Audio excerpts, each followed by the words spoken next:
ഓ കുഞ്ഞുങ്ങളെ ഇതുപോലെ കല്യാണം കഴിച്ചാൽ നാം വൃദ്ധാലോചന എന്ന് പറയാൻ വിവാഹം കഴിച്ചാൽ ഭാര്യയ്ക്ക് ചെലവിന് കൊടുക്കേണ്ടി വരും, അതേ അധ്വാനിക്കേണ്ടി വരും, മക്കളെ പോറ്റേണ്ടി വരും, അതിനധ്വാനിക്കേണ്ടി വരും, അതേ ഭാര്യ വീട്ടുകാരെ സന്തോഷിപ്പിക്കേണ്ടി വരും, ഉമ്മാനെ ബാപ്പാനെ പറ്റിക്കൊണ്ടുപോകാൻ ബുദ്ധിമുട്ടും. അതുകൊണ്ട് ഞാൻ തീരെ പെണ്ണ് കെട്ടുന്നില്ല, വിവാഹം കഴിക്കുന്നില്ല എന്ന് ചിന്തിക്കുന്ന മനുഷ്യനാണോ പടച്ചവന്റെ അടുക്കൽ പ്രതിഫലമുള്ളത്? അല്ല, ഞാൻ ഈ പ്രയാസങ്ങളൊക്കെയും നേരിട്ടനുഭവിച്ച് എന്നെ കൊണ്ട് കഴിയുപോലെ പരിശ്രമിക്കുമെന്ന നിലയിൽ വിവാഹത്തിന് മുതിരുന്നവനാണോ പടച്ചവന്റെ അടുക്കൽ മാത്രമുള്ളത്? അത് വിവാഹത്തിന് മുതിരുന്നവന് തന്നെ. എത്ര അക്ഷയിച്ചാലും ഞാൻ എന്റെ ഈ പ്രവർത്തന രംഗത്ത് പിന്നോട്ട് പോകൂല, എന്നെ വ്യക്തി വിളിച്ചാലും പോകൂല, ഈത്തവങ്ങളിൽ പോകൂല, കൂടെയുള്ളവരക്ഷയിച്ചാലും പുറത്തുള്ളവരക്ഷയിച്ചാലും എന്റെ പ്രവർത്തനത്തിൽ ഞാൻ മാറിപ്പോകൂല. ുള്ള പ്രവർത്തകനെ പോലെ എന്റെ ഭാര്യ അക്ഷയിച്ചാലും എന്റെ കുടുംബം അക്ഷയിച്ചാലും എന്റെ അയൽവാസികൾ അക്ഷയിച്ചാലും ഭാര്യ വീട്ടുകാരെന്ന് പറഞ്ഞാലും എന്റെ കുടുംബങ്ങളെന്ന് പറഞ്ഞാലും അതൊന്നും ഞാൻ നോക്കുന്നില്ല. ഞാൻ കഠിനാധ്വാനം ചെയ്യും, എന്റെ ഭാര്യയും മക്കളെയും പോറ്റി വളർത്തുന്നതിന് വേണ്ടി അധ്വാനിക്കുമെന്ന് ചിന്തിക്കുന്ന മനുഷ്യൻ അവരതാ പരിശുദ്ധ ഇസ്ലാമിന് വേണ്ടി അധ്വാനിക്കുന്ന പ്രവർത്തകനെ പോലെയാണ്. لا يكون من صبر على الأذى كمن رفع نفسه وأعان فمقاسات الليل والبلد بمنزلة الجهاد في سبيل الله. അള്ളാഹുവിന്റെ പ്രചരണ രംഗത്ത് ആരോഗ്യവും സമയവും അതുപോലെ സമ്പത്തുമൊക്കെ ചെലവഴിച്ച് അധ്വാനിക്കുന്ന മനുഷ്യനെ പോലെയാണ് സന്താനങ്ങൾക്കും ഭാര്യമാർക്കും വേണ്ടി അധ്വാനത്തിന് മുതിരുന്ന അതേ ഏത് പ്രയാസങ്ങളെയും കുറ്റം പറയുകയും ശ്രമിക്കുന്ന മനുഷ്യൻ അവനൊരിക്കലും അതാ അത്തരം ഒരു അല്ലലിലും മരത്തിലും ഞാനില്ല എന്ന് മനസ്സിലാക്കി മാറി നിൽക്കുന്നവനെ പോലെയല്ല. അവനതാ റബ്ബിന്റെ ദീനിന് വേണ്ടി അധ്വാനിക്കുന്ന വ്യക്തിയുടെ പ്രതിഫലം പോലെ അവന് പ്രതിഫലം ലഭിക്കുന്നു.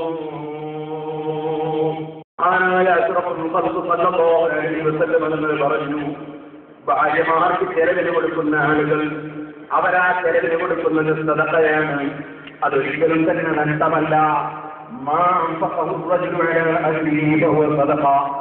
ഭാര്യയ്ക്ക് ചെലവിന് കൊടുക്കുന്ന വ്യക്തി അയാൾ കൊടുക്കുന്ന ആ ചെലവുണ്ടല്ലോ അത് ധർമ്മമാണ്, അതിന് ധർമ്മത്തിന്റെ പ്രതിഫലം ലഭിക്കുന്നതാണ്. ഏതൊരു മനുഷ്യനും പ്രതിഫലം ലഭിക്കപ്പെടുന്നു.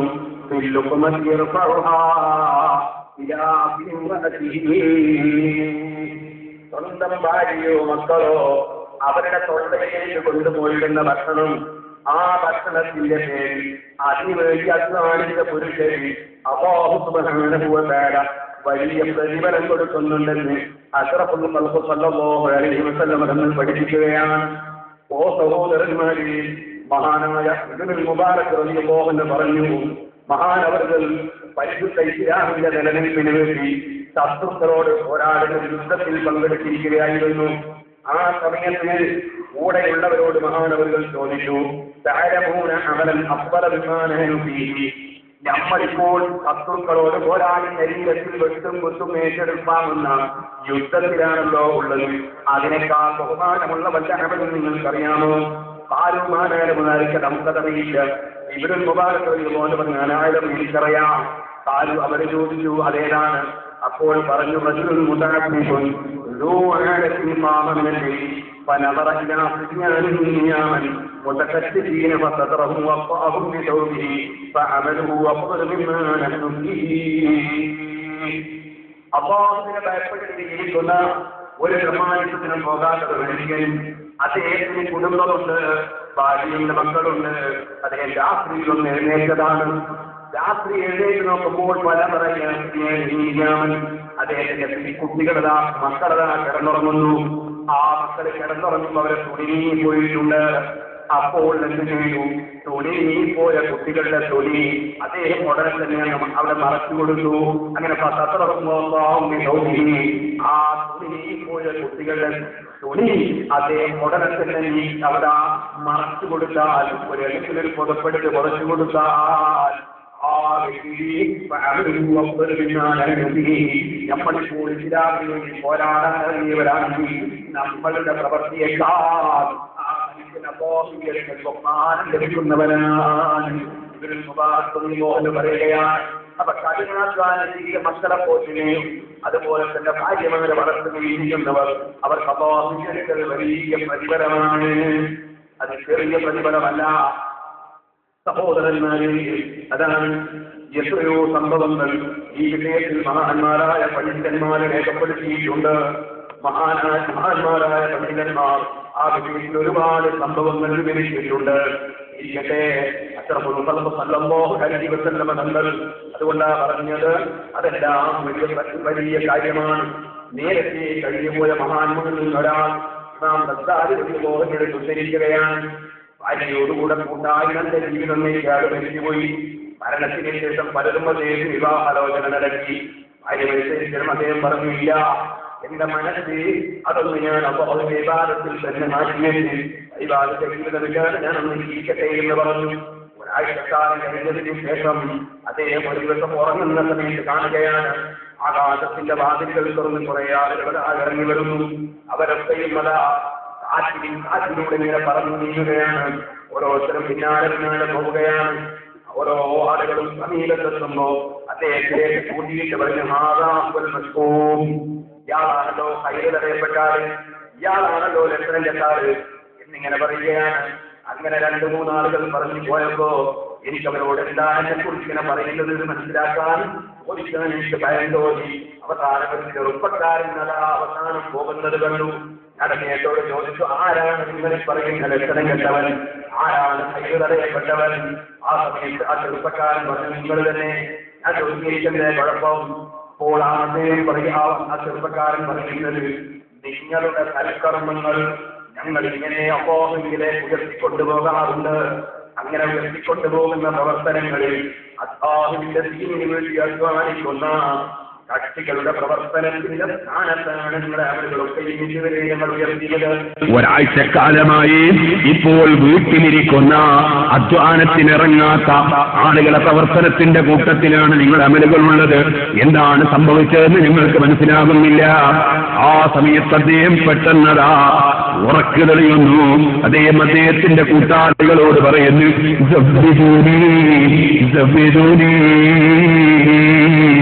ഒരാഴ്ചക്കാലം മുമ്പ് എനിക്ക് വൈവാഹിക ജീവിതമായിരുന്നു. അന്ന് എന്റെ ഭാര്യയ്ക്ക് വേണ്ടി ഞാൻ അധ്വാനിച്ചിരുന്ന സമയമാണ്. അന്ന് എന്റെ അമലുകൾ പടച്ച റബ്ബിന്റെ ദീനിന് വേണ്ടി അധ്വാനിച്ച് സേവനം ചെയ്യുന്നവരുടെ കൂട്ടത്തിലാണ്. ഇപ്പോൾ മടിയനായി ഇരിക്കുന്നവരുടെ കൂട്ടത്തിലാണ്. അതുകൊണ്ട് എനിക്ക് വിവാഹം കഴിച്ചു തരണേ. മരണം വരെ അദ്ദേഹം വിവാഹ ജീവിതം തുടർന്നുവെന്ന് ഇമാം ഗസ്സാലി റളിയല്ലാഹു അൻഹു ഉദ്ധരിക്കുകയാണ്. ഓ സഹോദരന്മാരെ, അപ്പോൾ ഭാര്യമാർക്ക് വേണ്ടി അതുപോലെ സന്താനങ്ങൾക്ക് വേണ്ടിയുള്ള അധ്വാനം അത് അല്ലാഹുവിങ്കൽ വലിയ പ്രതിഫലമുള്ളതാണ്. ഇനി ഞാൻ നിങ്ങളോട് ഓർമ്മപ്പെടുത്തട്ടെ, മഹാനായ അഷ്റഫുൽ ഖൽഖ് സല്ലല്ലാഹു അലൈഹി വസല്ലം നമുക്ക് പഠിപ്പിച്ചു തന്ന അതേ വിവാഹത്താലുണ്ടാകുന്ന നന്മകൾ പണ്ഡിതന്മാർ വിവരിച്ചു തന്ന ചില നന്മകളെ കുറിച്ചാണ് ഞാനിപ്പോൾ വിവരിച്ചത്. എന്നാൽ വിവാഹത്താലുണ്ടാകുന്ന ചില വിപത്തുകളെ സംബന്ധിച്ചും ഇമാം ഗസ്സാലി റളിയല്ലാഹു അൻഹു വിരൽ ചൂണ്ടുന്നുണ്ട്. വളരെ ചുരുക്കി ഞാൻ അതും കൂടി എന്ന് പറയട്ടെ. അതിലൊന്നാണ്, വിവാഹം കഴിക്കുമ്പോൾ ഭാര്യക്കും മക്കൾക്കും എന്തെങ്കിലും അവരെ ജീവിതം മുന്നോട്ട് കൊണ്ടുപോകാൻ വേണ്ടി സമ്പാദിക്കേണ്ടി വരും. അങ്ങനെ സമ്പാദിക്കുമ്പോൾ ഹലാൽ എന്താണെന്ന് നോക്കാതെ, ഹറാം എന്താണെന്ന് നോക്കാതെ, സുബ്ഹാനല്ലാഹ്, അതാ തൊഴിലാളികളെ സൂപ്പർ മാർക്കറ്റിൽ ജോലിയെടുക്കുമ്പോ, തൊഴിലാളികളെ കടയിൽ നിൽക്കുമ്പോ, അല്ലെങ്കിൽ കൃഷിസ്ഥലത്ത് തൊഴിലാളികളെ പണിയെടുക്കുമ്പോ അവിടെ നിന്ന് വസ്തുക്കളോ പണങ്ങളോ അപഹരിച്ചോ കട്ടെടുത്തോ എന്റെ ഭാര്യമാർക്കും മക്കൾക്കും സന്തോഷം നൽകണമെന്ന് മനസ്സിലാക്കി ഹറാമായ വഴിയിൽ പണം സമ്പാദിക്കുന്നവരുണ്ടോ? അവർക്ക് കല്യാണം ആപത്താണ് കിട്ടുവോ? അവരുടെ ആഹ്റവും അവരുടെ മക്കളാഹ്റവും അവരുടെ ഭാര്യമാരുടെ പാരത്രിക ലോകവും അവര് നഷ്ടപ്പെടുത്തുന്നവരാണ്. അതുകൊണ്ട് തന്നെ അത്തരത്തിലുള്ളൊരു സ്വഭാവം ഒരിക്കലും നമ്മിൽ വന്നു പോകരുത്. അത്തരമൊരു സ്വഭാവത്തിലേക്ക് ഭർത്താക്കന്മാരെ നിർബന്ധിക്കുന്ന വിധത്തിൽ, ഓ സഹോദരിമാരെ ഞങ്ങൾക്കത് വേണം ഇത് വേണമെന്ന് പറഞ്ഞ് അപ്പുറത്തൊരാള്, അയാൾ വലിയ മുതലാളിയാണ്, അയാൾ വളരെ ഭംഗിയുള്ള മാളിക പണിയുമ്പോ അതുപോലത്തെ വീട് നമുക്കും വേണം. സുബ്ഹാനല്ലാഹ്, അപ്പുറത്തൊരാളെ കല്യാണം നടക്കുമ്പോ ആ കല്യാണത്തിന് അയാൾ ദൂർത്തടിക്കുകയാണ്. ദൂർത്തടിക്കലിന്റെ രൂപം ഇപ്പോൾ ഞാൻ കടക്കുന്നില്ല, പിന്നീട് ഞാൻ ആ വിഷയം തന്നെ സംസാരിക്കാൻ പോകുന്നുണ്ട്. സുബ്ഹാനല്ലാഹ്, പുതിയാപ്പിളയ്ക്ക് വേണ്ടി ഒരു ദിവസം അതാ നിക്കാഹിനിറങ്ങുമ്പോഴേക്ക് ഒരു വസ്ത്രം എടുത്തിരിക്കുന്നു. ആ ഒരൊറ്റ വസ്ത്രം നിക്കാഹിനിരിക്കുന്ന ദിവസം ആ സമയത്ത് മാത്രമേ അവൻ ഉപയോഗിക്കൂ. ആ വസ്ത്രം പിന്നീട് അവന്റെ ജീവിതത്തിൽ അവൻ ഇടാൻ പോകുന്നില്ല. എത്രയാ വസ്ത്രത്തിന് വില? അതിന് 45,000 ഉറുപ്പികയാണ്, 55,000 ഉറുപ്പികയാണ്. ഓ മനുഷ്യ, നീ ഇപ്പൊ പടച്ചവന്റെ കോടതിയിൽ വരുന്ന സമയമുണ്ട് കേട്ടോ.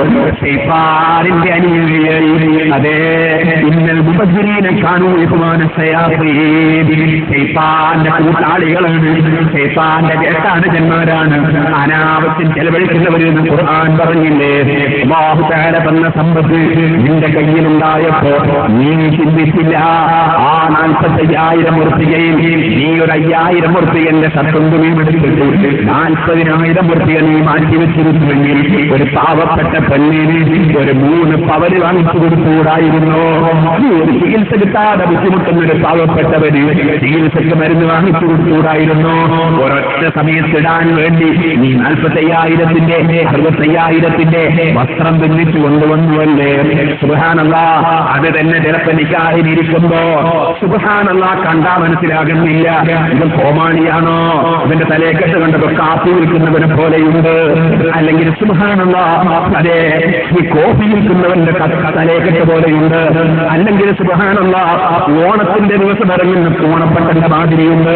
ഇങ്ങനത്തെ കോലം കെട്ടിയിട്ട് നിക്കാഹിന് വന്നിരിക്കുന്നവരില്ലേ, പുതിയ അപ്ല പോവുകയാണെന്ന് പറഞ്ഞിറങ്ങുന്നവരില്ലേ? ഞാനിപ്പോൾ അതിലേക്ക് കടന്ന് സംസാരിക്കുന്നില്ല. ചോദിക്കട്ടെ, ഓരോ മനുഷ്യരും അവന്റെ കഴിവനുസരിച്ചല്ലാതെ, ഓ ഉമ്മമാരെ, സഹോദരിമാരെ, നിങ്ങൾ ഭർത്താക്കന്മാരെ നിർബന്ധിക്കരുത്. ആ നിർബന്ധം വരുമ്പോ എങ്ങനെയാണ്? സുബ്ഹാനല്ലാഹ്, എന്റെ ഏട്ടത്തിന്റെ കല്യാണമാണ്, എന്റെ അനുജത്തിന്റെ വിവാഹമാണ്, എന്റെ ആങ്ങളെന്റെ മോളെ കെട്ടിക്കുകയാണ്, അപ്പൊ നമ്മൾ ഇന്നത് കൊടുക്കണ്ടേ? ആങ്ങളെന്റെ പുറേ കൂടാണ്, അതിന് ഇന്നത് കൊടുക്കണ്ടേ? കൊടുക്കാൻ ഇവന് കഴിവുണ്ടോ ഇല്ലേ എന്ന് നോക്കാതെ, കൊടുക്കാൻ കഴിവുണ്ടോ ഇല്ലേ എന്ന് നോക്കാതെ, ഭാര്യ വീട്ടിൽ കുറവാവൂലേ എന്ന് മനസ്സിലാക്കി അവൻ ഹറാമായ വഴികളിലൂടെ പണം സമ്പാദിക്കുന്നതിലേക്ക് നിങ്ങളാണോ പ്രചോദനം നൽകിയത്? എങ്കിൽ നിങ്ങൾ കുറ്റക്കാരാണ് സഹോദരിമാരെ. ഭർത്താവിന്റെ കഴിവ് പരിഗണിക്കാതെ ഭർത്താവിനെ പലതിനും നിർബന്ധിക്കുന്നവർ കുറ്റക്കാരാണ്. അതിനെ സംബന്ധിച്ചുള്ള ബോധം നിങ്ങൾക്കുണ്ടാകണം. ഇപ്പോൾ ഞാൻ അതിലേക്ക് കടന്ന് കൂടുതൽ സംസാരിക്കുന്നില്ല. ഇമാം ഗസാലി റളിയല്ലാഹു അൻഹു പറയുന്നു, വിവാഹത്തിന്റെ വിപത്തുകളിൽ പെട്ടതാണ് ഹറാമായ നിലയ്ക്ക് പണം സമ്പാദിക്കാൻ. ഹറാമായ നിലയ്ക്ക് പണം സമ്പാദിക്കാൻ അവന് പ്രചോദനം നൽകപ്പെടുകയും അവൻ അതിന് അടിമപ്പെടുകയും ചെയ്യുന്നുവെങ്കിൽ അവന് വിവാഹം ആപത്താണ്.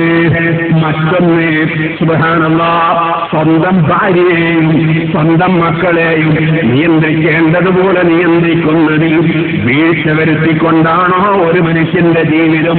എന്നാലും അത് അവന് വിവാഹം ആപത്താണ്. അല്ലാഹുവിന്റെ അടുക്കൽ അവൻ കുറ്റക്കാരനാണ്.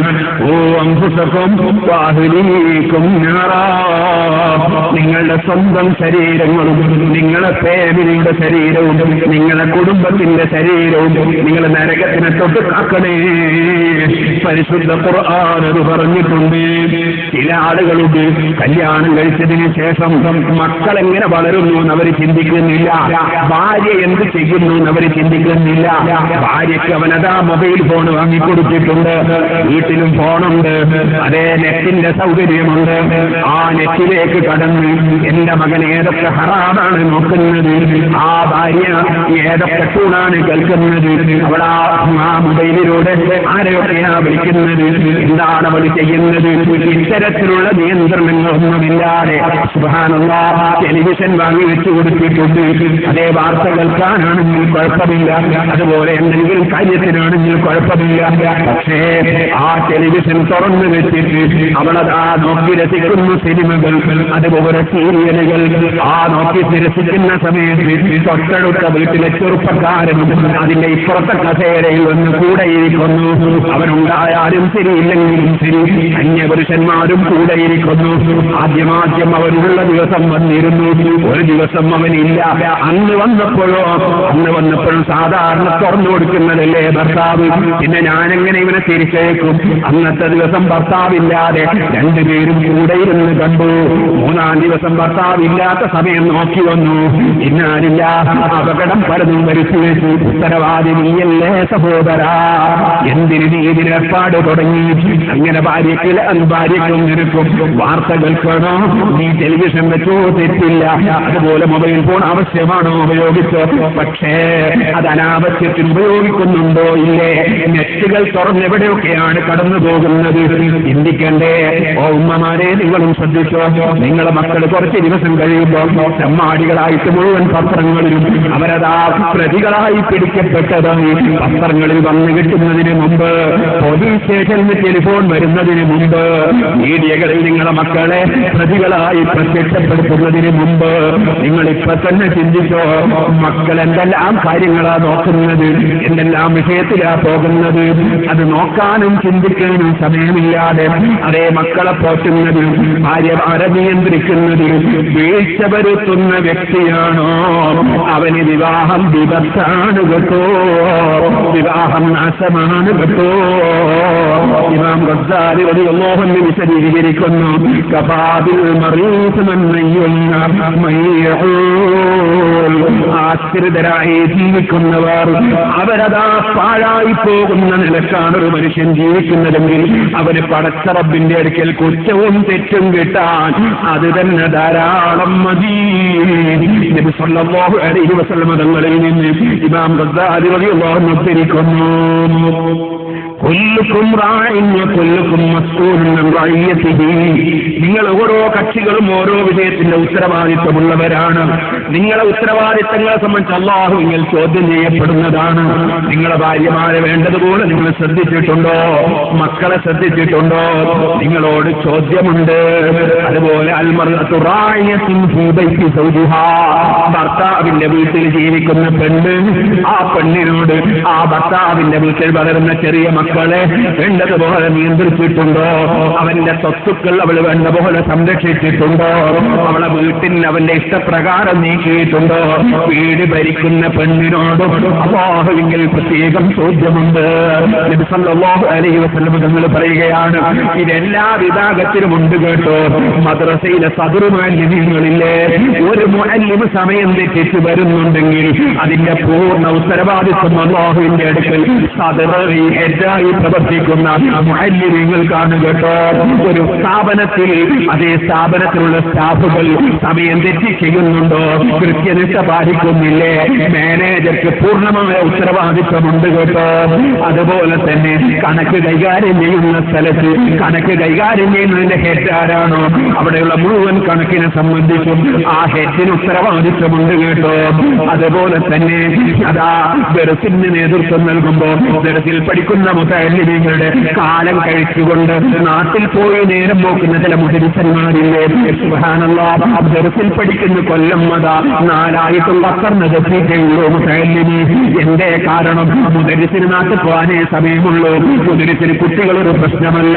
ആ മുദരിസന്മാരും പടച്ചവന്റെ അടുക്കൽ ഉത്തരവാദികളാണ് കേട്ടോ.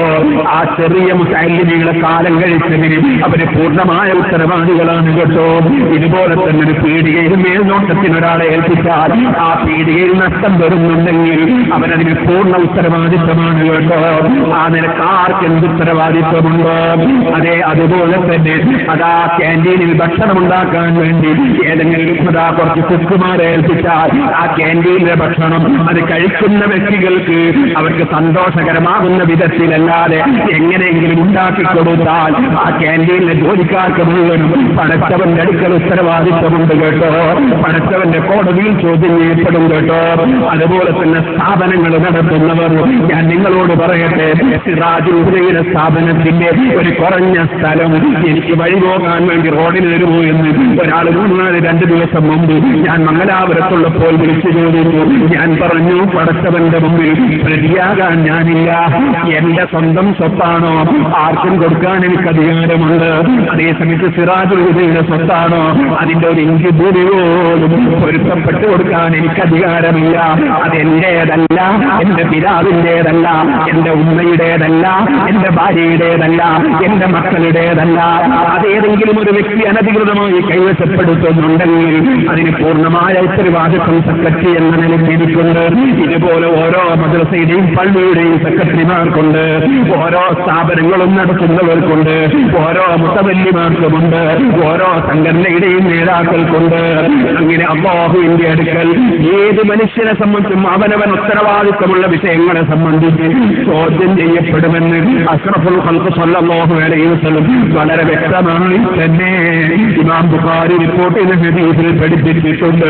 ഭാര്യമാരെ പറ്റി ചോദ്യമുണ്ട്, മക്കളെ പറ്റി ചോദ്യമുണ്ട്. അതുപോലെ തന്നെ ഭാര്യമാർക്ക് അങ്ങോട്ട് ചെയ്തു കൊടുക്കേണ്ട 1000 കടപ്പാടുകളുണ്ട്. ഇൻഷാ അല്ലാഹ് അല്ലാഹു അവസരം തന്നാൽ ഞാൻ നാളെയും മറ്റന്നാളുമൊക്കെ ആയതിൽ കടക്കും. ആ കടപ്പാടുകളൊക്കെ ഭർത്താക്കന്മാർ ശരിക്കും നിർവഹിച്ചു കൊടുത്തിട്ടില്ലെങ്കിൽ അതിനും അവർക്ക് ഉത്തരവാദിത്വമുണ്ട്.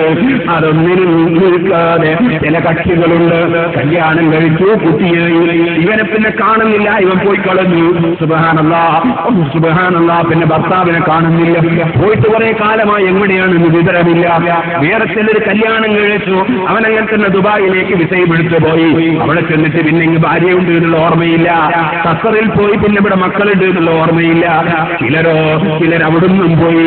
ഞാൻ നേരത്തെ പറഞ്ഞതുപോലെ ഒരൽപ്പവും സംസ്കാരമില്ലാതെ അവിടുന്ന് ഏതോ ഒരു പെണ്ണിനെ കണ്ടു, അവളുമായി സംസാരിച്ചു, അവളുടെ ടെലിഫോൺ നമ്പർ കൈമാറി, പിന്നെ അവളെ വിളിക്കലാണ്, അവളെ പറയലാണ്, അവളെ നോക്കലാണ്. പിന്നാലില്ല, സ്വന്തം മക്കളെയും വിട്ടുകൂടുന്ന മനുഷ്യൻ സ്വല്ലല്ലാഹു അലൈഹി വസല്ലം നമ്മൾ പറയാണ്, കല്യാണം കഴിച്ചിട്ട് ഭാര്യമാരെയും കൈയൊഴിച്ചുകൊണ്ട് അതാ എതിരെയോ പോയി ഭർത്താവിനെ കാണുന്നില്ല എന്ന് പറയുന്ന എത്ര റിപ്പോർട്ടുകളാ കേൾക്കുന്നത്. അല്ലാഹുവിന്റെ റസൂൽ സ്വല്ലല്ലാഹു അലൈഹി വസല്ലം നമ്മൾ പറയുകയാണ്, ഇമാം ഗസാലി റളിയല്ലാഹു അൻഹു രേഖപ്പെടുത്തുകയാണ്, അന്നൽ ഹാരിബ മിൻ ഇയാലിഹി ബിമൻസിലത്തിൽ അബ്ദിൽ ഹാരിബിൽ ആബിഖി ലാ തുഖ്ബലു ലഹു സ്വലാത്തുൻ വലാ സിയാമുൻ ഹത്താ യർജിഅ ഇലൈഹിം. ഭാര്യമാരെയും മക്കളെയും നോക്കാതെ, അവരോടുള്ള ബാധ്യത നിർവഹിക്കാതെ ഏതെങ്കിലും ഒരു മനുഷ്യൻ ഓടിപ്പോയിട്ടുണ്ടെങ്കിൽ അവൻ ഒളിച്ചോടിയ അടിമയെ പോലെയാണ്. ലാ തുഖ്ബലു ലഹു സ്വലാത്ത്, അവന്റെ നിസ്കാരം അല്ലാഹു ഖബൂൽ ചെയ്യൂല, വലാ സൗമൻ, അവന്റെ നോമ്പ് അല്ലാഹു ഖബൂൽ ചെയ്യൂല. അതേ അവന്റെ ഒരൊറ്റയിലേക്കും അവൻ ആ ഭാര്യമാരിലേക്കും മക്കളിലേക്കും കുടുംബത്തിലേക്കും തിരിച്ചു വരാത്ത കാലത്തോളം ഭാര്യയും മക്കളെയും ഇട്ടിട്ട് ഏതെങ്കിലും വഴിക്കങ്ങ് പോയാൽ അവന്റെ അമലുകളൊന്ന് സ്വീകരിക്കൂല. ഇതുപോലെ തന്നെ ഞാൻ നേരത്തെ പറഞ്ഞില്ലേ, സ്വന്തം ഭാര്യമാർ അവരുടെ വികാര ശമനത്തിന് അവർക്ക് ഭർത്താക്കന്മാരല്ലേ ഉള്ളൂ. ആ ഭർത്താക്കന്മാരുമായി ബന്ധപ്പെടാൻ അവസരം കൊടുക്കാതെ അവനെന്തെങ്കിലും തെറ്റായ പ്രവർത്തനങ്ങളിൽ അതാ മുഴുകിക്കൊണ്ടോ ഏതെങ്കിലും ആണോ പെണ്ണുമായി ബന്ധപ്പെട്ടുകൊണ്ടോ അവൻ സ്വന്തം ഭാര്യ വീട്ടിലേക്ക് പോകാതെ ആ പെണ്ണിന്റെ സന്തോഷം കൈമാറാൻ അവസരം കൊടുക്കാതെ ആ പെണ്ണിനെ തെറ്റുകളിലും ദുഃഖത്തിലും ആഴ്ചയെങ്കിൽ അവൻ എത്ര തന്നെ വലിയാളായിരുന്നാലും എത്ര തന്നെ നല്ല പ്രവർത്തനം ചെയ്താലും അവൻ അല്ലാഹുവിന്റെ അടുക്കൽ അവന്റെ അമല് സ്വീകരിക്കാത്തപ്പെടാത്തവനിൽ പെട്ടുപോകും. ഇമാം ഗസാലി തങ്ങളതാ ഉദ്ധരിക്കുന്നു, ഭാര്യമാരോടുള്ള കടപ്പാട് അത് നിർവഹിക്കുന്നതിൽ വല്ലവനും വീഴ്ച വരുത്തിയാൽ അവൻ നാട് വിട്ട് പോകണമെന്നില്ല, അവൻ നാട്ടിൽ തന്നെ ഉള്ളവനാണെങ്കിലും ശരി, അവൻ ഓടിച്ചോടിപ്പോയവനെ പോലെയാണ്, അവന്റെ അവരും അല്ലാഹു സ്വീകരിക്കൂല. അതുകൊണ്ട് സ്വന്തം ഭാര്യമാരോടുള്ള കടപ്പാട് വീട്ടാതെ ജീവിതം നയിക്കുന്ന മനുഷ്യൻ, അതുപോലെ ഭാര്യമാരെ വേണ്ടതുപോലെ നിയന്ത്രിക്കാതെ മക്കളെ നിയന്ത്രിക്കാതെ ജീവിക്കുന്നവൻ, അവന് വിവാഹം വിപത്താണ് കേട്ടോ. ഇമാം ഗസാലി റളിയല്ലാഹു അൻഹു വിശദീകരിക്കുന്നു. സഹോദരന്മാരെ, വിദഗ്ധ കരങ്ങളിൽ നിന്ന് സുരക്ഷിതമായ വിവാഹം നടക്കണം. ഇങ്ങനെ നടക്കണമെങ്കിൽ അതിന് ഈ വിവാഹം കഴിക്കുന്ന വ്യക്തിക്ക് ചില ഗുണങ്ങളുണ്ടാകണം. ഇമാം ഗസാലി റളിയല്ലാഹു പറയാൻ ലാ യസ്ലമു മിൻഹാ ഇല്ലാ ഹകീമുൻ ആഖിലുൻ, നല്ല ബുദ്ധിയുള്ള തന്റെ ഇടമുള്ള ചിന്തയുള്ള മനുഷ്യന് മാത്രമേ വിവാഹത്തിന്റെ വിപത്തിൽ നിന്ന് രക്ഷപ്പെടാൻ കഴിയൂ. സ്വഭാവം നല്ലവനായിരിക്കണം. ബസീറും ബിആദാത്തിൻ നിസാ, സ്ത്രീകളുടെ പതിവുകളെ കുറിച്ച് ബോധമുള്ളവരായിരിക്കണം. സബൂറുൻ അലാ നിസാനിഹിന്ന, സ്ത്രീകളെ നാവ് കൊണ്ട് പറയുന്ന വാചകങ്ങളിലൊക്കെ ക്ഷമിച്ചു നിൽക്കുന്നവനായിരിക്കണം. വഖാഫുൻ അൻ ഇത്തിബാഇ ശഹവാതിഹിന്ന, സ്ത്രീകൾ അത് വേണം ഇത് വേണം എന്ന് പറഞ്ഞിട്ട് അവരെ ആഗ്രഹങ്ങളൊക്കെ പറയുമ്പോൾ അതിന്റെ പിന്നാലെ പോകാതെ ആലോചിച്ച് അത് വാങ്ങാൻ എനിക്ക് കഴിവുണ്ടോ, ഞാൻ വാങ്ങേണ്ടതുണ്ടോ, അത് ആവശ്യമുണ്ടോ, ആവശ്യമുണ്ടായിട്ട് എന്നെ പറയുന്നതാണോ എന്നൊക്കെ ആലോചിച്ച് ചെയ്യുന്നവനാകണം. ഹരീസുൻ ഹരീസുൻ അലാ അലൽ വഫാഇ ബിഹഖ്ഹിന്ന, ഹരീസുൻ അലൽ വഫാഇ ബിഹഖ്ഹിന്ന, അവർക്ക് അങ്ങോട്ട് കിട്ടാനുള്ള അവകാശങ്ങൾ, ആ അവകാശങ്ങളൊക്കെയും ചെയ്തു കൊടുക്കണമെന്ന് ചിന്തയുള്ളവനാകണം. യതഗാഫലു അൻ സലലിഹിന്ന, ആ സ്ത്രീകളെ ബുദ്ധിമോശം കൊണ്ടോ ചിന്തക്കുറവ് കൊണ്ടോ ഉണ്ടാകുന്ന ഏതെങ്കിലും സലലുകൾ, ഇടർച്ചകൾ ഉണ്ടെങ്കിൽ അവരോടെന്തോ അങ്ങ് പറഞ്ഞുപോയി, എന്തോ അങ്ങ് ചോദിച്ചുപോയി, എന്തോ അങ്ങ് ചെയ്തുപോയി, അതൊക്കെ മനസ്സിൽ വെച്ചുകൂടാതെ അതൊക്കെ ശ്രദ്ധിക്കാതെ അങ്ങ് വിട്ടുകളയുന്നവനാകണം. ആ സ്ത്രീകളുടെ സ്വഭാവത്തിന് ബുദ്ധി കൊണ്ട് ചികിത്സിക്കുന്നവനാകണം. ഇങ്ങനെയുള്ളവന് മാത്രമേ വിവാഹത്തിന്റെ വിപത്തിൽ നിന്ന് രക്ഷപ്പെട്ട് ജീവിക്കാൻ കഴിയുള്ളൂ. ഇമാം ഗസാലി റളിയല്ലാഹു അൻഹു പറയുകയാണ്, എന്നാൽ ഏകദേശ മനുഷ്യരും ഏകദേശ മനുഷ്യരും അവര് പലപ്പോഴും പറയുന്നത് വെട്ടിട്ടും ചെയ്യുന്നത് വെട്ടിട്ടും, അതുപോലെ തന്നെ ഒരൊറ്റ സ്വഭാവം, ഭാര്യയുടെ കടുത്ത സ്വഭാവം, ദുഷിച്ച മനസ്സ്, ദുഷിച്ച സ്വഭാവം, അതുപോലെ തന്നെ ഒരു നിഷ്പക്ഷത കാണിക്കാത്ത രംഗം. അവന്റെ ഉമ്മ രോഗമായാൽ അവൻ ചിന്തിക്കുന്നു, എന്റെ പെങ്ങളെ വീട്ടിൽ ഉമ്മാക്ക് താമസിച്ചാൽ എന്താ? അതേ സമയത്ത് അവന്റെ ഭാര്യയുടെ ഉമ്മ അവന്റെ വീട്ടിൽ താമസിക്കുമ്പോ അവൻ ചിന്തിക്കുന്നു, ഇവളെന്തിനാണ് ഇവിടെ താമസിക്കുന്നത്? ഓ മനുഷ്യ, നിഷ്പക്ഷതയില്ലാത്ത മനസ്സ് ഭാര്യയോട്, കുടുംബത്തോട് ഒരിക്കലും പാടില്ല.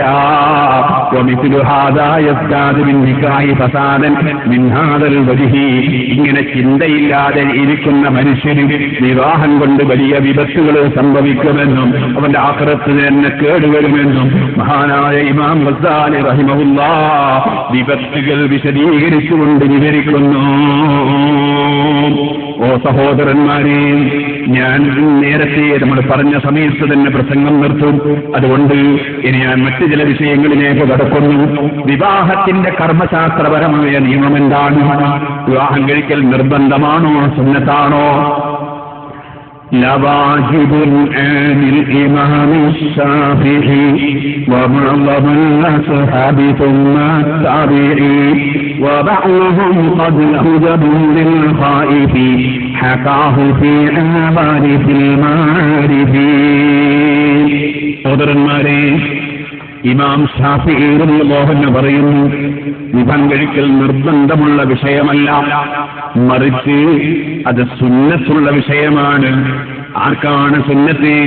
ദുഹാജത്തിൻ വഖുബത്തിൻ ബദുല തസവ്വുജുൻ ഔലഹുമാ യുക്റഹുല. ഒരു 10 നിയമങ്ങൾ ഞാൻ ആ വിഷയത്തിൽ ഇപ്പൊ പറയുകയാണ്. ഇമാം ശാഫിഈ റഹിമഹുല്ലാഹ് പറയുന്നു, അതേ വിവാഹത്തിലേക്ക് ആവശ്യമുള്ള മനുഷ്യൻ അവനാണെങ്കിലോ മഹർ കൊടുക്കാനും അതുപോലെ ആ വിവാഹ സമയത്തുള്ള ഭാര്യയുടെ ചെലവിനുമൊക്കെ അവന് സാധിക്കുമെങ്കിൽ അവന് വിവാഹം കഴിക്കൽ സുന്നത്താണ്. അതേ സമയത്ത് അതിന് കഴിയാത്തവൻ അവന് കറാഹത്താണ്. എന്നാൽ എപ്പോഴെങ്കിലും വിവാഹം കഴിക്കൽ നിർബന്ധമുണ്ടോ?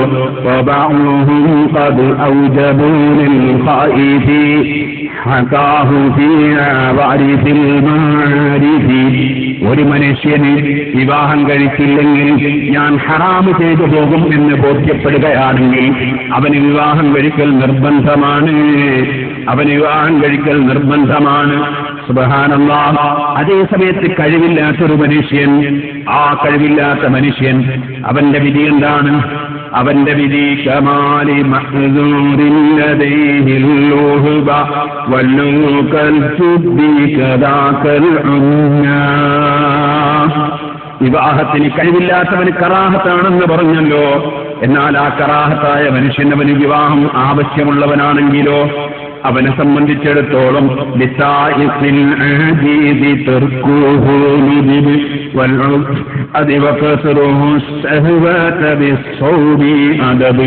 വിവാഹം ആവശ്യമുണ്ട്, പക്ഷേ കഴിവില്ല. അവന് വിവാഹം കയ്യൊഴിക്കൽ സുന്നത്തുണ്ട്. അവന്റെ ശരീരത്തിന്റെ വികാരം നോമ്പ് നോറ്റുകൊണ്ട് അടക്കലും അവന് സുന്നത്തുണ്ട്. എന്നാൽ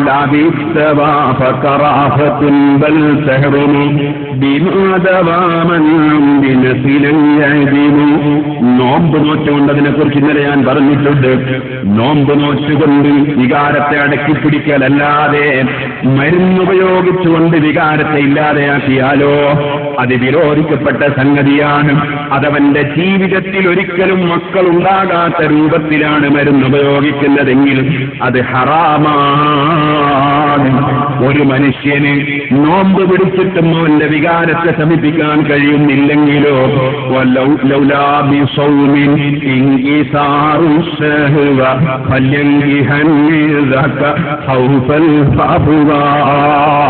അവൻ വിവാഹം കഴിക്കട്ടെ.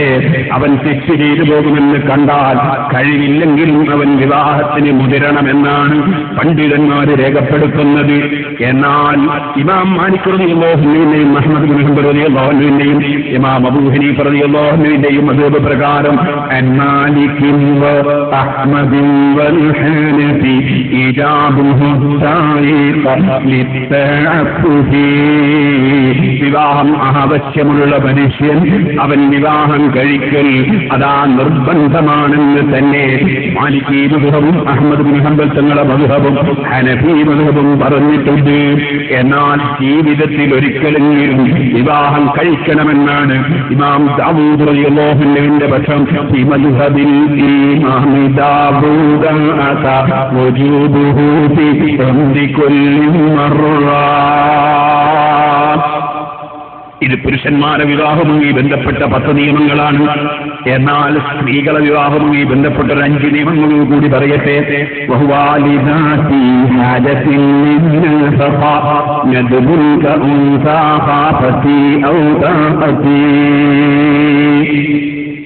ഒരു സ്ത്രീയെ സംബന്ധിച്ചിടത്തോളം അവൾക്ക് അവളുടേതായ ജീവിത ചെലവ് ആവശ്യമുണ്ട്. അങ്ങനത്തെ സ്ത്രീക്ക് അവൾക്ക് വിവാഹവും ആവശ്യമുണ്ട്. അവൾക്ക് അങ്ങനെ ജീവിത ചെലവ് ആവശ്യമുള്ള സ്ത്രീക്ക് വിവാഹിതയാകൽ സുന്നത്താണ്. ഏതുപോലെ ഒരു സ്ത്രീ വിവാഹിതയായില്ലെങ്കിൽ അവൾ ഭയപ്പെടുന്നു തെറ്റി വല്ലതും വന്നുപോകുമോ, അല്ലെങ്കിൽ അവൾ സ്വയം ഭർത്താവിലേക്ക് ആവശ്യമുള്ള സ്ത്രീയാണ്, അവൾക്കും വിവാഹം സുന്നത്താണ്.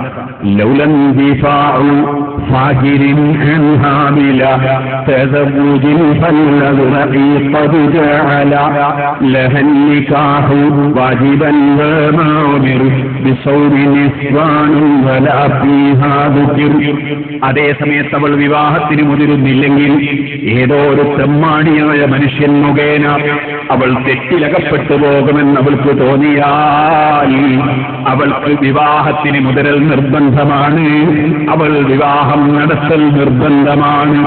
എന്നാൽ പുരുഷനും സ്ത്രീയും തമ്മിലുള്ളൊരു വ്യത്യാസം, പുരുഷന് മഹർ കൊടുക്കൽ നിർബന്ധമാണല്ലോ. അതിനാൽ അവന് മഹറിന് കഴിവില്ലെങ്കിൽ അവന് നോമ്പെടുത്തുകൊണ്ട് വികാരത്തിന് ശമനം തേടാമെന്നൊരു നിയമമുണ്ടല്ലോ. അതുപോലെ സ്ത്രീകളോടൊരിക്കലും വികാരശമനത്തിന് വേണ്ടി നോമ്പെടുക്കാൻ ഒരു കൽപ്പനയില്ല. അങ്ങനെ ഒരു നോമ്പ് അവർക്ക് സുന്നത്തുമില്ല.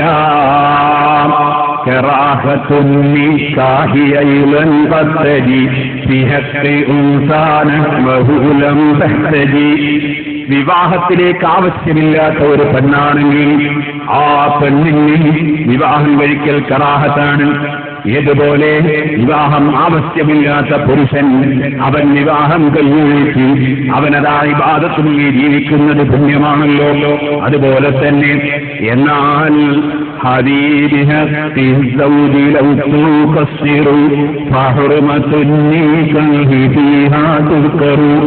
ഒരു പെണ്ണിന് വിവാഹത്തിന്റെ ആവശ്യമില്ലെങ്കിൽ അവൾ വിവാഹത്തിന് മുതിരുന്നത് കറാഹത്തെന്നല്ലേ പറഞ്ഞത്.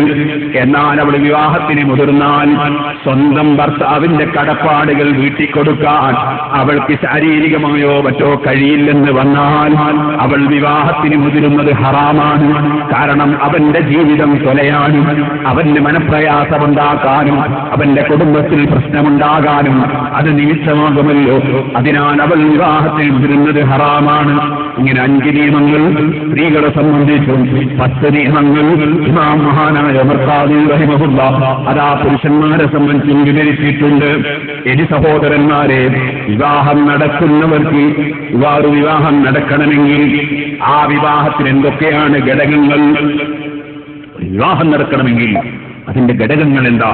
ബഹുമാനപ്പെട്ട ഇമാം സൈനുദ്ദീൻ മഖ്ദൂം റളിയല്ലാഹു അൻഹു ഫത്ഹുൽ മുഈനിൽ അത് വിശദീകരിച്ചിട്ടുണ്ട്. വിവാഹം നടക്കണമെങ്കിൽ ചില ഘടകങ്ങൾ അതിനുണ്ട്. അതിൽ ഒന്ന്, ഭർത്താവില്ലാതെ വിവാഹം നടക്കൂല. ഒരു വധു വരനും ഇല്ലാതെ വിവാഹം നടക്കില്ല. അപ്പൊ വരൻ വേണം, വധു വേണം. അത് നിക്കാഹിന്റെ വിവാഹത്തിന്റെ ഏറ്റവും പ്രധാനപ്പെട്ട 2 ഘടകമാണ്. മറ്റൊന്ന്, നിക്കാഹിന്റെ വാചകം വേണം. വാചകം പറയാതെ ഒരു നിക്കാഹ് നടക്കുകയില്ല. അപ്പൊ വാചകം വേണം. അപ്പൊ വാചകം, അതിന്റെ പുറമെ മറ്റൊരു വിഷയം, 2 സാക്ഷികൾ വേണം. 2 സാക്ഷികളില്ലാതെ ഒരു വിവാഹം നടത്താൻ സാധ്യമല്ല. ആകയാൽ ഒരു വിവാഹം നടക്കാൻ ഏറ്റവും പ്രധാനമായി അതിന്റെ ഘടകങ്ങളായി എണ്ണപ്പെടുന്ന വിഷയങ്ങൾ, 1 വധു, 1 വരൻ, 1 വിവാഹം കഴിച്ചു കൊടുക്കുന്ന രക്ഷിതാവ് വലിയ, 2 സാക്ഷികൾ, മറ്റൊന്ന് വാചകം. ഈ കാര്യങ്ങൾ ഒരു വിവാഹത്തിന്റെ ഘടകങ്ങളാണ്. ഈ ഘടകങ്ങളെ സംബന്ധിച്ച് ഒരുപാട് മനസ്സിലാക്കാനുണ്ട്. ആരൊക്കെയാണ് വലിയാകേണ്ടത്, ആർക്ക് വലിയായിക്കൂടാ, ഒന്നാമത് മനസ്സിലാക്കേണ്ടതുണ്ട്. ഞാൻ ഈ പ്രസംഗം നടത്താൻ തന്നെ പ്രധാനപ്പെട്ട കാരണം പല സ്ഥലങ്ങളിൽ നിന്നും വന്ന ചില ചോദ്യങ്ങളാണ്. അതുപോലെ പലരിൽ നിന്നുമുണ്ടായ ചില അനുഭവങ്ങളാണ്. ഒരു ദിവസം ഒരു നിക്കാഹ്, ആ നിക്കാഹ് നടന്ന് 2-3 മക്കളുണ്ടായതിനു ശേഷം ഒരാൾ ചോദിക്കുകയാണ്, മക്കളൊക്കെ ആയി കഴിഞ്ഞിരിക്കുന്നു, 2-3 മക്കളായി. പക്ഷെ ചോദിക്കുകയാണ്, വിവാഹം കഴിച്ചു കൊടുത്തത് ബാപ്പയില്ലാത്തത് കൊണ്ട് ആങ്ങളെയാണ് വിവാഹം കഴിച്ചു കൊടുത്തത്. പക്ഷെ ആ ആങ്ങള ബാപ്പ, ഈ വധുവിന്റെയും ഈ ആങ്ങളയുടെയും ബാപ്പ ഒന്നാണ്, പക്ഷെ ഉമ്മ മറ്റൊന്നാണ്. ആ ആങ്ങളെ വിവാഹം കഴിച്ചു കൊടുത്താൽ പറ്റുമോ? വിവാഹം കഴിഞ്ഞിട്ട് 2-3 മക്കളായതിനു ശേഷം ചോദിക്കുന്നത്. അത് ഇപ്പൊ ചോദിക്കുന്നത് വിവാഹം കഴിച്ചു കൊടുത്തത് ബാപ്പ ഒത്ത ആങ്ങളെയാണ്. ഈ വധുവിന്റെയും ആങ്ങളെയും ബാപ്പ ഒന്നാണ്, ഉമ്മ മറ്റൊന്നാണ്. അതേ സമയത്ത് ബാപ്പയും ഉമ്മയും ഒത്ത സഹോദരൻ അവിടെ ഉണ്ട്. ആ വധുവിന്റെ ബാപ്പയും ഉമ്മയും ഒന്ന്, സഹോദരന്റെ ബാപ്പയും ഉമ്മയും അത് തന്നെ. അങ്ങനത്തെ ബാപ്പയും ഉമ്മയും ഒറ്റ സഹോദരൻ ഉണ്ട്. അതോടുകൂടി ബാപ്പ മാത്രം ഒറ്റ സഹോദരൻ വിവാഹം കഴിച്ചു കൊടുത്തിരിക്കുന്നു. അത് പറ്റുമോ? ഞാൻ പറഞ്ഞു പറ്റൂല. ഇപ്പൊ എന്താ ചെയ്യാ? നിക്കാഹ് മാറ്റണം, നിക്കാഹ് മാറ്റി ചെയ്യണം. അപ്പൊ ഇതെന്തുകൊണ്ട് സംഭവിച്ചു? വിവാഹം കഴിക്കുമ്പോൾ ആര് വിവാഹം കഴിച്ചു കൊടുക്കണം, ആരായിരിക്കണം വലിയ എന്നതിനെ സംബന്ധിച്ച് വിവാഹത്തിനിരിക്കുന്ന ആങ്ങൾക്ക് വിവരമുണ്ടായില്ല. അതുപോലെ തന്നെ അതൊന്ന് ചോദിക്കാൻ ചിലപ്പോൾ ആദ്യാര മനസ്സിൽ തോന്നിയതുമില്ല. അല്ലെ നാട്ടിലെ ഇതൊക്കെ കൂടി നടത്തുന്ന കാരണവന്മാർ ചോദിച്ചില്ല. വിവാഹം കഴിഞ്ഞ് 2-3 മക്കളായതിനു ശേഷമാണ് ചോദ്യം വരുന്നത്. ഇങ്ങനത്തെ ഒരുപാട് സംഭവങ്ങൾ അനുഭവിച്ച് പലരിൽ നിന്നും കേട്ടപ്പോഴാണ് വിവാഹത്തെ സംബന്ധിച്ച് ഒരു പ്രസംഗം നടത്തൽ ആവശ്യമാണ് എന്ന തോന്നൽ എന്റെ മനസ്സിലുണ്ടായത് തന്നെ. അപ്പൊ ഞാൻ പറഞ്ഞു വന്നത്, ഇൻഷാ അല്ലാഹ് അത്തരം വിഷയങ്ങളെ സംബന്ധിച്ച് ഞാൻ വിശദമായി പിന്നീട് കടക്കും. ഇപ്പോൾ പറഞ്ഞു വരുന്നത് നിങ്ങൾ ശ്രദ്ധിക്കുക. വിവാഹത്തിന് ഘടകങ്ങളുണ്ട്. അതിൽ ഇപ്പോൾ നമ്മൾ പറഞ്ഞ ഘടകങ്ങളെല്ലാം അനിവാര്യമാണ്. അതില്ലാതെ വിവാഹം നടക്കുകയില്ല. അങ്ങനെ വിവാഹം നടക്കുമ്പോൾ വിവാഹം ചെയ്യപ്പെടുന്ന വധുവിന് ചില കാര്യങ്ങൾ ഉണ്ടായിരിക്കണം. എന്നാലേ വിവാഹം കഴിക്കൽ അനുവദനീയമാവുകയുള്ളൂ, വിവാഹം നടക്കുകയുള്ളൂ. അതിന് നമ്മളെ സംബന്ധിച്ചിടത്തോളം ബാധകമാകുന്ന 13 വിഷയങ്ങൾ വധുവിന് ഇല്ലാതിരിക്കണം. 13 വിഷയം ഉള്ള പെൺകുട്ടികളെ വിവാഹം കഴിക്കാൻ പറ്റില്ല. ആ 13 വിഷയങ്ങൾ, 13-ലധികം വിഷയങ്ങൾ ഇമാം ഗസാലി റഹ്മത്തുള്ളാഹി എണ്ണിയിട്ടുണ്ട്. പക്ഷേ അത് നമുക്ക് ബാധിക്കുന്നതല്ല. ഉദാഹരണത്തിന് നബി സല്ലല്ലാഹു അലൈഹി വസല്ലം തങ്ങളുടെ ഭാര്യമാരെ വേറെ ആർക്കും വിവാഹം കഴിക്കാൻ പറ്റില്ല, അപ്പൊ നമ്മൾ ബേജാറാണ്ടിയില്ല. അതുപോലെ തുടങ്ങിയിട്ടുള്ള വേറെ കുറെ വിഷയങ്ങളുണ്ട്. അടിമ സ്ത്രീകൾക്ക് മാത്രം ബാധകമായിരുന്നു, ഇന്നത്തെ കാലത്ത് അതില്ല. അപ്പൊ അതുകൂടാതെ നമുക്ക് ബാധിക്കാൻ സാധ്യതയുള്ള 13 കാര്യങ്ങൾ. അതിൽ ഒന്ന്, വിവാഹം കഴിക്കുന്ന സ്ത്രീ മറ്റൊരാളുടെ ഭാര്യയാകാൻ പാടില്ല. ഇത് ഗസാലി ഇമാം റളിയല്ലാഹു അൻഹു പറഞ്ഞപ്പോ നിങ്ങൾക്ക് ചിലപ്പോൾ തോന്നും ഇതൊന്ന് പറയേണ്ടതാണോ. പക്ഷേ നിങ്ങൾക്ക് കേൾക്കണോ? ഒരു ദിവസം ഞാൻ ഇവിടെ ഇരിക്കുമ്പോ ഒരു സ്ത്രീ വന്നിട്ട് എന്നോട് പറഞ്ഞു, നിങ്ങൾ ദ്വാരക്കണം, എന്റെ ഭർത്താവ് വേണ്ടതുപോലെ എന്നെ നോക്കുന്നില്ല, വിദേശത്താണ്. ഞാൻ എവിടെയാന്നൊക്കെ ചോദിച്ച് സ്ഥലമൊക്കെ മനസ്സിലാക്കിയതിന് ശേഷം ആ ഭർത്താവിന്റെ ടെലിഫോൺ നമ്പർ ഒന്ന് തരുമോ, ഞാൻ ആർക്കൊന്നും ചോദിച്ച് അയാളൊന്ന് ഉപദേശിപ്പിക്കാന്ന് പറഞ്ഞു. അത് തരാമെന്ന് പറഞ്ഞ ആ സ്ത്രീ പോയി. കുറച്ചു ദിവസം കഴിഞ്ഞ് ഞാൻ മറ്റൊരു വിദേശ രാഷ്ട്രത്തിലെത്തിയപ്പോ, അയാളുള്ള നാട്ടിലല്ല വേറൊരു രാഷ്ട്രത്തിലെത്തിയപ്പോ അവിടുന്ന് ഒരു ചെറുപ്പക്കാരൻ വിളിക്കുന്നു, ഉസ്താദേ നിങ്ങളടുത്തൊരു സ്ത്രീ വന്നിരുന്നില്ലേ, ഇങ്ങനെ ഭർത്താവിന്റെ വിഷയം പറഞ്ഞിട്ടൊന്ന്. ഞാൻ വന്നിരുന്നു. ആ സ്ത്രീയെ വിവാഹം കഴിക്കണം ആഗ്രഹിക്കുന്ന ആളാണ് ഞാനിന്ന്. ആരെ? ഭർത്താവ് വിദേശത്തുണ്ട്, ആ പെണ്ണിനെ വിവാഹം കഴിക്കണം ആഗ്രഹിക്കുന്ന ആളാണ് ഞാനിന്ന്. ചെറുപ്പക്കാരൻ പറയാണ്. ഞാൻ ചോദിച്ചു, മോനെ നീ മുമ്പ് വിവാഹം കഴിച്ചിട്ടുണ്ടോ? ചില്ലാർ. ഇവളെ കുട്ടി ഇന്ന സ്ഥാപനത്തിലാ പഠിക്കുന്നത് വരെ എന്നോട് പറഞ്ഞിരിക്കുന്നു. അങ്ങനെ കുറെ മക്കളുള്ള ഈ പെണ്ണിനെ, ഭർത്താവുള്ള ഈ പെണ്ണിനെ വിവാഹം കഴിക്കാൻ വേറൊരു ചെറുപ്പക്കാരൻ ആലോചിച്ച് വെച്ചിരിക്കുകയാണ്. അതിന് ഈ പെണ്ണിന്റെ അടുത്ത് വന്നെന്തിനറിയോ, ഇവളെങ്ങനെയുണ്ട് ഈ ഭർത്താവിനൊന്ന് ഫസ്റ്റ് ചെയ്യാനുള്ള മസാല കിട്ടാൻ എന്ന് നോക്കാനാണ് ഇവള് വന്നത്. അവളും പഠിച്ചിരിക്കുന്നത് ഫസ്റ്റ് എന്നൊരു പരിപാടി ഉണ്ട്. ആരെ ഒപ്പിക്കാനാണിത്? അല്ലാഹുവിനെ ഒപ്പിക്കാനാ? അല്ല, ജനങ്ങളെ ഒപ്പിക്കാനോ? ചോദിക്കട്ടെ, ഇങ്ങനെ തഖ്വയില്ലാത്തവരായി പോകാൻ പറ്റുമോ? അതുകൊണ്ട് ഒന്നാമത്തെ നിബന്ധന, വിവാഹം കഴിക്കുന്ന വധു അവൾ മറ്റൊരാളുടെ ഭാര്യയാണോ? ഒരു കാലത്തും അവളെ മറ്റൊരാളുടെ ഭാര്യയായിരിക്കുന്ന കാലത്തോളം വിവാഹം കഴിക്കാൻ ഒരു വകുപ്പുമില്ല. അവൾക്ക് പെങ്കറ്റ് പറയൽ ഹറാം, അവളെ നോക്കൽ ഹറാം, അവളോട് സംസാരിക്കൽ ഹറാം. ഏത് സംസാരം നിന്റെ മനസ്സിനെ ആകർഷിപ്പിക്കുന്ന സംസാരം, അല്ലാതെ അവളോട് അതാ ഏതെങ്കിലും ഒരു അത്യാവശ്യമായ കാര്യം ഒരാൾക്ക് ചോദിച്ചുകൂടെ പറഞ്ഞുകൂടെ എന്നല്ല. നിന്റെ ഈ ഉദ്ദേശപ്രകാരമുള്ള വിവാഹം കഴിക്കണമെന്ന ഉദ്ദേശപ്രകാരമുള്ള ഏത് സംസാരം അവളോട് നടത്തുന്നതും ഹറാം. ആ ചെറുപ്പക്കാരൻ എന്നോട് പറയാണ്, ഉസ്താദേ സംഗതി അവളുടെ ഭർത്താവ് വിദേശത്തുണ്ടെങ്കിലും ഞാൻ പറഞ്ഞാലേ അവൾ വീട്ടിൽ നിന്ന് ഇറങ്ങൂ, ഞാൻ പറയും പോലെ മാത്രമേ അവള് നടക്കൂ, അവിടെ ഞാൻ പറഞ്ഞതിനപ്പുറം അവള് നടക്കൂല. ഞാനിങ്ങനെ ആലോചിച്ചു, ഇവനെപ്പോലത്തെ ബുദ്ധി ലോകത്താരാണ്? സ്വന്തം ബാപ്പ വിവാഹം കഴിച്ചു കൊടുത്ത ഭർത്താവിനെ പോലും അനുസരിക്കാതെ അന്യപുരുഷനോട് സംസാരിക്കുന്ന ഈ പെണ്ണിനെ കല്യാണം കഴിക്കാത്ത ഈ വീട്ടിൽ വിശ്വസിച്ച് വെച്ചിരിക്കുകയാണല്ലോ. ഇവനെ പോലത്തെ ബുദ്ധി ലോകത്തുണ്ടോ? ഇവനെ പോലെ പെണ്ണിന്റെ ചതിയിൽപ്പെട്ടവൻ വേറെ ലോകത്തുണ്ടോ? ചെറുപ്പക്കാരെ, നിങ്ങളെ ബുദ്ധി പണയം വെച്ച് പോകരുത്. ഏതെങ്കിലും ഒരു സ്ത്രീ 2 ചക്കരവാക്ക് പറയുമ്പോഴേക്ക് അതിൽ കുടുങ്ങാൻ മാത്രം ബുദ്ധിയില്ലാത്തവരായി നിങ്ങൾ വളരരുത്.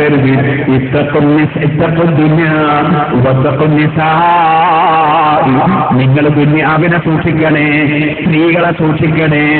നിങ്ങളെ അതാ കടുത്ത വഞ്ചനയിൽ കൊണ്ടുപോയി സ്ത്രീകൾ കുടുക്കി കഴിയുമെന്നല്ലേ നബി സല്ലല്ലാഹു അലൈഹി വസല്ലം അത്തരം സ്ത്രീകളെ സംബന്ധിച്ച് പറഞ്ഞിട്ടുള്ളത്. അത് വളരെ ഗൗരവത്തോടെ കാണണം.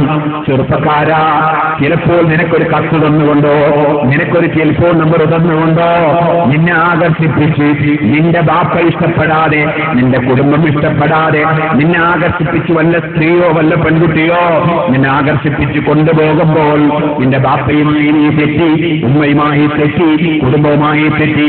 കുറെ ദിവസം കഴിയുമ്പോ നീ പ്രേമിച്ചു കിട്ടിയ പെണ്ണ് ഒരു ദിവസം അതാ കയറെടുത്ത് തൂങ്ങിച്ചാൽ, അല്ലെങ്കിൽ ആ പെണ്ണ് നിന്നെ തന്നെ നിന്റെ പേരിൽ പോലീസ് സ്റ്റേഷനിൽ ചെന്ന് നീ അവളെ അടിച്ചു കളഞ്ഞു, കൊല്ലാൻ ശ്രമിച്ചു, ശ്രമം നടത്തി നീ അവളെ പീഡിപ്പിച്ചു എന്ന് പറഞ്ഞ് ഒരു കേസ് ഫയൽ ചെയ്താൽ, ചോദിക്കട്ടെ ചെറുപ്പക്കാരാ, നിന്നെ താങ്ങാൻ നിന്റെ ബാപ്പയുണ്ടോ, നിന്റെ ജ്യേഷ്ഠാനുജന്മാരുണ്ടോ, നിന്റെ കുടുംബമുണ്ടോ, നിന്റെ മഹലുണ്ടോ, മഹലിന്റെ കമ്മിറ്റിയുണ്ടോ, നിന്റെ ആരെങ്കിലും നിന്നെ താങ്ങാനുണ്ടോ? നീ ആ പെണ്ണിന്റെ കടുത്ത അക്രമങ്ങൾക്ക് മുഴുവനും കാരണം നിന്നെക്കാൾ ഭംഗിയുള്ള മറ്റൊരാളെ കണ്ടപ്പോ നീയുമായൊന്ന് തെറ്റണം എന്ന് അവൾ ആഗ്രഹിച്ചു. അവൾ അതിന്റെ പേരിൽ നിന്റെ പേരിൽ ആരോപണം ഉന്നയിച്ചു. കേസുമായി മുന്നോട്ട് പോകുമ്പോ നീ കെട്ടിവലിയേണ്ടി വന്നില്ലേ ചെറുപ്പക്കാരാ? നീ ആ പെണ്ണിന്റെ ആകർഷണീയമായ വാക്ക് കേട്ട് പെട്ടുപോയെങ്കിൽ നിന്നെപ്പോലെ വഞ്ചനയിൽ പെട്ടുപോയ മറ്റൊരു മനുഷ്യനുണ്ടോ? അതുകൊണ്ടാണ് ഹബീബായ മുഹമ്മദ് റസൂലുള്ളാഹി നിന്നെപ്പോലുള്ള ദുർബല മനസ്സുള്ള ചെറുപ്പക്കാര് പെട്ടുപോകാതിരിക്കാനാണ് നിങ്ങൾ സ്ത്രീകളെ സൂക്ഷിക്കണേ എന്ന് പ്രത്യേകം വസിയ്യത്ത് ചെയ്തിട്ടുള്ളത്. ഇത് ഞാൻ അതാ എന്റെ ചെറുപ്പക്കാരോട് പ്രത്യേകം വസിയ്യത്തായി ഓർമ്മപ്പെടുത്തുന്നു. അപ്പൊ മറ്റൊരാളുടെ ഭാര്യ ഒരു നിലക്കും വിവാഹം ചെയ്യാൻ കഴിയില്ല. മറ്റൊരാളെ ഭാര്യ അതാ അവൻ പൊരുത്തപ്പെടാത്ത, അവൻ ഇഷ്ടപ്പെടാത്ത, അല്ല ഇഷ്ടപ്പെടാത്ത ഒരു വാക്കുപോലും നിനക്ക് സംസാരിക്കാൻ പാടില്ല. അത് ഫോണിലും പറ്റില്ല, അല്ലാതെയും പറ്റില്ല. നേരെ മറിച്ച് ഒരാവശ്യത്തിന് വേണ്ടിയുള്ള ചോദ്യങ്ങളും മറ്റും സ്ത്രീകളോട് ആവശ്യമാകുന്ന സമയത്ത് ആവശ്യത്തിന് മാത്രം സംസാരിക്കുന്നത് സ്ത്രീകളുടെ സൗണ്ട് ഔറത്താണെന്ന അഭിപ്രായം പണ്ഡിതന്മാർക്കില്ല. ഇരിക്കട്ടെ സഹോദരന്മാരെ, മറ്റൊന്ന് വിവാഹമോചനം നടത്തപ്പെട്ട പെണ്ണ്. ആ വിവാഹമോചനം നടത്തപ്പെട്ട പെണ്ണ് അവളുടെ യുദ്ധകാലമാകുമ്പോൾ ഖുർആൻ പറഞ്ഞിട്ടുണ്ടല്ലോ, വൽ മുതല്ലഖാത്തു യതറബ്ബസുന ബിഅൻഫുസിഹിന്ന സലാസത ഖുറൂഅ്. ഒരു പെണ്ണിനെ, ഒരു സ്ത്രീയെ വിവാഹമോചനം നടത്തപ്പെട്ടാൽ 3 ഖർഉകൾ അവൾ കാത്തിരിക്കണം.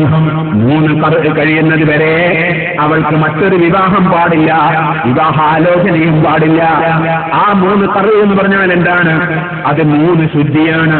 അവരുടെ മെൻസസ് പീരീഡുകൾക്കിടയിലുള്ള 3 ശുദ്ധിയാണ്, നിസ്കരിക്കുന്ന സമയങ്ങളാണ്.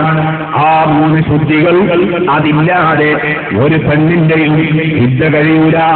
അപ്പോൾ ഇന്ന് ഒരാളൊരു പെണ്ണിനെ തലാഖ് ചൊല്ലിയാൽ ആ തലാഖ് ചൊല്ലുന്ന സമയത്ത് അവൾ മെൻസസ് ഉള്ള സമയമല്ല, ഹൈലുള്ള സമയമല്ല. എന്നാൽ തലാഖ് ചൊല്ലി കുറച്ച് കഴിയുമ്പോ അവളതാ ശുദ്ധി പോയി മെൻസസായാൽ ഇപ്പോഴുള്ള ഈ ശുദ്ധി ഒരു ശുദ്ധിയായി കണക്ക് കൂട്ടപ്പെടും. ഇനിയൊരു ദിവസമാണ് അവർക്ക് ഹൈദുണ്ടായതെങ്കിൽ മെൻസസിന്റെ പീരീഡ് ഏറ്റവും ചുരുങ്ങിയത് ഒരു ദിവസമാണ്, കൂടിയാൽ 15 ദിവസമാണ്. അപ്പൊ ഒരു ദിവസം മെൻസസ് ഉണ്ടായി, പിറ്റേ ദിവസം അവർ കുളിച്ചു. അങ്ങനെ കുളിച്ചതിന് ശേഷമുള്ള ശുദ്ധിയുടെ പീരീഡ് ഏറ്റവും ചുരുങ്ങിയത് 15 ദിവസമാണ്. അങ്ങനെ ഒരു ശുദ്ധിയും കൂടി അവൾക്ക് കിട്ടി. പിന്നീട് അവർക്ക് മെൻസസ് ഉണ്ടായി. ആ മെൻസസ് ഒരു ദിവസം കൊണ്ടുമാകാം. അത് കഴിഞ്ഞ് വീണ്ടും ശുദ്ധിയിലേക്ക് കടക്കുമ്പോൾ 3 ശുദ്ധി അവൾക്ക് കിട്ടി. ആ 3 ശുദ്ധി കൊണ്ട് അവരുടെ യുദ്ധകാലം കഴിയുന്നു. അങ്ങനെ യുദ്ധകാലം കഴിയാതെ ഒരു പെണ്ണിനെയും വിവാഹം ചെയ്യാൻ പറ്റില്ല. അത് വിവാഹം നടക്കുന്നത്, അത് യുദ്ധകാലം നടക്കുന്നത് വിവാഹമോചനം കൊണ്ടാകട്ടെ, അല്ലാത്ത മറ്റ് കാരണങ്ങൾ കൊണ്ടാകട്ടെ, അതാ ഭർത്താവ് മരിച്ചതിന്റെ പേരിലോ അല്ലെങ്കിൽ സുഗൃഹത്തിന്റെ എന്ന് പറഞ്ഞൊരു സംഭവമുണ്ട്. അതേ ആള് മാറിപ്പോയി ഭർത്താവാണെന്ന ധാരണയിൽ മറ്റൊരു പുരുഷൻ ബന്ധപ്പെട്ടു പോയി, ഭാര്യയാണെന്ന ധാരണയിൽ മറ്റൊരാൾ ബന്ധപ്പെട്ടു പോയി. അങ്ങനത്തെ കക്ഷികൾക്കൊക്കെ ചില നിയമങ്ങളുണ്ട്. അങ്ങനെക്കുള്ള ഇത്തയാണെങ്കിലും ശരി, ഇത്ത കഴിയാതെ ഒരു പെണ്ണിനും വിവാഹത്തിൽ ഏർപ്പെടാനും പറ്റില്ല. ആ സമയത്ത് അവരോട് വിവാഹത്തിന് വേണ്ടി അത് ആലോചിക്കാനും പാടില്ല. മറ്റൊന്ന് ഞാൻ ചുരുക്കി പറഞ്ഞ ഈ വിഷയം അവിടെ നിർത്തുകയാണ്. മറ്റൊന്ന്, ഒരു സ്ത്രീ അവൾ ഇസ്ലാമിൽ നിന്ന് പുറത്തു പോകുന്ന വല്ല വാചകവും പറഞ്ഞത് അറിഞ്ഞിട്ടുണ്ടെങ്കിൽ, ഇസ്ലാമെന്ന് പുറത്തു പോകുന്ന വല്ല കർമ്മവും ചെയ്തതെന്ന് അറിഞ്ഞിട്ടുണ്ടെങ്കിൽ അവളൊരു മുസ്ലിമിന് വിവാഹം കഴിക്കാൻ പറ്റില്ല. സുബ്ഹാനല്ലാഹ്. നബി സല്ലല്ലാഹു അലൈഹി വസല്ലം തങ്ങളെ നിസ്സാരപ്പെടുത്തി. എന്ത് നബി, എന്ത് റസൂൽ നമ്മളെ പരിഹസിച്ചോ, നിസ്സാരപ്പെടുത്തിയോ പറഞ്ഞാൽ, എന്ത് അള്ളാന്റെ നിയമം എന്ന് പരിഹസിച്ച് പറഞ്ഞാൽ, അല്ലെങ്കിൽ അവളതാ മറ്റൊരു മതത്തിന്റെ ആചാരമായ ഏതെങ്കിലും കാര്യം ചെയ്തുകൊണ്ട് അവൾ നെറ്റിക്ക് കുറിതൊട്ട് അല്ലെങ്കിൽ ഒരു ജപമാല ധരിച്ച്, അല്ലെങ്കിൽ മറ്റൊരു മതത്തിന്റെ ആചാരം ധരിച്ച് അവൾ അമ്പലത്തിലേക്ക് പോയി, ആ അമ്പലത്തിൽ പോയിട്ട് അവൾ അമ്പലത്തിൽ ചെയ്യേണ്ട കർമ്മങ്ങൾ ചെയ്താൽ, അല്ലെങ്കിൽ ഏതോ ഒരു ചർച്ച്, ആ ചർച്ചിനെ സംബന്ധിച്ച് ആരോ പറയുന്നത് കേട്ട് അവൾ ആ ചർച്ചിൽ പ്രാർത്ഥനയ്ക്ക് പോയി, ചർച്ചിൽ പ്രാർത്ഥനയിൽ പങ്കെടുത്താൽ, ഇതുപോലെ തുടങ്ങിയിട്ട് ഇസ്ലാമിന് പുറത്തു പോകുന്ന ഒരുപാട് കാര്യങ്ങളുണ്ട്.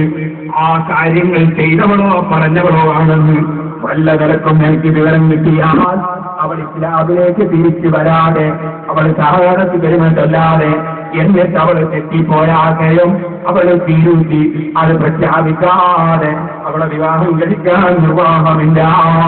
അതുകൊണ്ട് തന്നെ മുർത്തദാത്തായ പെണ്ണ്, മതം വിട്ടുപോയ പെണ്ണ്, അവളെ വിവാഹം കഴിക്കൽ അനുവദനീയമല്ല, വിവാഹം കഴിക്കാൻ പറ്റില്ല. മറ്റൊന്ന്, വിവാഹം കഴിക്കുന്ന മനുഷ്യന് അവന് 4 ഭാര്യമാര് നിലവിലുണ്ടെങ്കിൽ 5ാമത്തൊരു പെണ്ണിന് വിവാഹം കഴിക്കൽ അനുവദനീയമല്ല. 4 വിവാഹം എല്ലാവർക്കും കഴിക്കാൻ പറ്റുമോ? അത് കഴിക്കാൻ പറ്റുന്നവര് നമ്മുടെ നാട്ടിൽ ഉണ്ടോ എന്ന് സംശയമാണ്. ഞാൻ നാളെ വിശദീകരിക്കാം. ഒരൊറ്റ വിവാഹം കഴിക്കണമെങ്കിൽ തന്നെ ഒരുപാട് നിബന്ധനകളുണ്ട്. 2 വിവാഹം കഴിക്കണമെങ്കിൽ അതിനൊരുപാട് പ്രശ്നങ്ങളുണ്ട്. സമയം കിട്ടിയെങ്കിൽ ഒന്നിലധികം വിവാഹം നടത്തുന്നതിനുള്ള എന്തെല്ലാം പ്രശ്നങ്ങളാണോ അതിനെക്കുറിച്ച് ഞാൻ പറയാം. ഈ അടുത്തെന്റെ അടുക്കൽ ഒരു ചെറുപ്പക്കാരൻ വന്നു, ഒരു തലാഖിന്റെ മക്കള ചർച്ച ചെയ്യാനാണ്. അതേ 2ാമത് വിവാഹം നടത്തിയപ്പോ ആദ്യത്തെ പെണ്ണ് ഇറങ്ങിപ്പോയി. അതിന്റെ പേരിൽ 2ാമത്തെ പെണ്ണിനെ വിവാഹമോചനം നടത്തി എഴുതിയതിന്റെ തോടെ ഈ ചെറുപ്പക്കാരൻ ഒപ്പിട്ട് വിടുന്നിട്ടുണ്ട്. പിന്നീട് അവൻ പലതും വാദിക്കുന്നുണ്ട്. ആ ചെറുപ്പക്കാരനോട് ഞാൻ ചോദിച്ചു, നീ ഒന്നിലധികം വിവാഹം കഴിക്കുന്നതിന്റെ നിബന്ധനകൾ എന്താണെന്ന് നീ വല്ല പണ്ഡിതനോടും ചോദിച്ച് പഠിച്ചിട്ടുണ്ടോ? ഞാൻ പറഞ്ഞു, ഫത്ഹുൽ മുബീനിൽ ഞാൻ ഈ അടുത്തെന്റെ കുട്ടികൾക്ക് ഓടിക്കൊടുത്തിട്ടുണ്ട്. അത് പഠിച്ച ഒരു മനുഷ്യൻ 2ാമത് വിവാഹം കഴിക്കാൻ മുതിരുമെന്ന് തോന്നുന്നില്ല. അത്രയും നിബന്ധനകളുണ്ട്. ഒന്നിലധികം വിവാഹം കഴിക്കണമെങ്കിൽ ഇരിക്കട്ടെ, ഞാൻ നാളെയോ മറ്റന്നാളോ കണക്കാം. പറഞ്ഞു വന്നത്, 4 വിവാഹം കഴിച്ച ഒരു വ്യക്തിക്ക് 5ാമതൊരു പെണ്ണിനെ വിവാഹാലോചന നടത്താൻ തന്നെ നിവൃത്തിയില്ല. 4 നിലവിലുണ്ടോ അവന് വിവാഹം കഴിക്കാൻ വകുപ്പില്ല. 5ാമതായി ഒരു സ്ത്രീ, ആ സ്ത്രീയുടെ ജ്യേഷ്ഠത്തിയോ അനുജത്തിയോ, അല്ലെങ്കിൽ ബാപ്പാന്റെ പെങ്ങളോ, അല്ലെങ്കിൽ ഉമ്മാന്റെ ജ്യേഷ്ഠത്തിയോ അനുജത്തിയോ, അങ്ങനെയുള്ള വല്ല സ്ത്രീയെയും ഒരാൾ വിവാഹം കഴിച്ചിട്ടുണ്ടെങ്കിൽ, അവര് നിലവിൽ ഭാര്യയായി ഉണ്ടെങ്കിൽ അവരുടെ അനുജത്തിയോ ജ്യേഷ്ഠത്തിയോ പിന്നെ വിവാഹം കഴിക്കാൻ നിവൃത്തിയില്ല. അങ്ങനെ അത്രയും അടുത്ത ബന്ധത്തിലുള്ളവർ, ആ ബന്ധത്തിലുള്ളവർ നിലവിലിരിക്കെ ബന്ധത്തിൽ വിവാഹം കഴിച്ചുകൂടാ. ഉദാഹരണത്തിന് ജ്യേഷ്ഠത്തിയെ വിവാഹം കഴിച്ച ഭർത്താവിന് ജ്യേഷ്ഠത്തി നിലവിലിരിക്കെ അനുജത്തിയെ വിവാഹം കഴിച്ചുകൂടാ. നേരെ മറിച്ച് ജ്യേഷ്ഠത്തി മരിച്ചു പോയിട്ടുണ്ടെങ്കിൽ, അല്ലെങ്കിൽ ജ്യേഷ്ഠത്തിയെ പലാത്ത ചൊല്ലിക്കഴിഞ്ഞ് അതിന്റെ എല്ലാം കഴിഞ്ഞിട്ടുണ്ടെങ്കിൽ ഈ അനുജത്തിയെ വിവാഹം കഴിക്കുന്നതിന് വിരോധമില്ല. ഒരേ സമയത്ത് പാടില്ലെന്നാണ് പറഞ്ഞത്. ഇതുപോലെ ഒരു മനുഷ്യൻ അദ്ദേഹത്തിന് വിവാഹം കഴിച്ച പെണ്ണിന്റെ പാപ്പയുടെ പെങ്ങളെ ഈ പെണ്ണ് ഉള്ള സമയത്ത്, ഭാര്യയായി ഉള്ള സമയത്ത് വിവാഹം കഴിക്കാൻ വകുപ്പില്ല. ഇതുപോലൊരു സ്ത്രീയെ വിവാഹം കഴിച്ചാൽ ആ പെണ്ണിന്റെ അതുപോലെ തന്നെ സഹോദരനെ ചെത്തി പറ്റില്ല, പാപ്പയുടെ പെങ്ങള് പറ്റില്ല. അതുപോലെ അവളുടെ ഉമ്മയുടെ ജ്യേഷ്ഠത്തെയും അനുജത്തെയും പറ്റില്ല. അതിൽ പണ്ഡിതന്മാര് പറഞ്ഞ ഒരു നിദാനം, ആ 2 സ്ത്രീകളെ നിങ്ങൾ കൂട്ടി നോക്കുക. 1 ആണും 1 പെണ്ണുമാണെങ്കിൽ അവരെ പരസ്പരം വിവാഹം കഴിക്കാൻ പറ്റാത്തവരാണെന്ന് നിങ്ങൾ സങ്കല്പിച്ച് നോക്കിയാൽ, പരസ്പരം വിവാഹം കഴിക്കാത്തവരാണെങ്കിൽ ഒരേ സമയത്ത് പാടില്ല എന്നാണ്. ഉദാഹരണം ഒരു ജ്യേഷ്ഠത്തി ഒരു അനുജത്തി, അവർ ഒരാളാണ് ഒരാൾ വീണാണെങ്കിൽ ആങ്ങളെയും പെങ്ങളുമില്ല. അങ്ങൾക്കും പരസ്പരം വിവാഹം കഴിക്കാൻ പറ്റൂല്ല. അപ്പൊ ജ്യേഷ്ഠത്തി ഉള്ളപ്പോൾ അനുജത്തിയെ പറ്റൂല, അനുജത്തി ഉള്ളപ്പോൾ ജ്യേഷ്ഠത്തിയെ പറ്റൂല. ഇതുപോലെ ഉപ്പാന്റെ പെങ്ങൾ ആണാണെന്ന് സങ്കല്പിക്കും നിങ്ങൾ. എന്നാൽ ജ്യേഷ്ഠന്റെ മോളെ കല്യാണം കഴിക്കാൻ പറ്റുമോ? ഇല്ല. അപ്പോൾ ആണെന്ന് സങ്കല്പിച്ചാൽ വിവാഹം കഴിക്കാൻ പറ്റാത്ത കുടുംബത്തിലുള്ള പെണ്ണാണ്. അങ്ങനത്തെ പെണ്ണിനും ഒരേ സമയത്ത് 2 ആളെയും ഒരേ സമയത്ത് വിവാഹം കഴിക്കാൻ പാടില്ല. ഇതാണ് ആ നിയമം. മറ്റൊന്ന് പഞ്ചായത്ത്, മറ്റൊന്ന് അവർക്ക് പറഞ്ഞു നിർത്തും. 3 തലാഖ് ചൊല്ലിയ പെണ്ണ്, ഒരാൾ 3 തലാഖ് ഒരു സ്ത്രീയെ അത് വരാൻ പാടില്ല.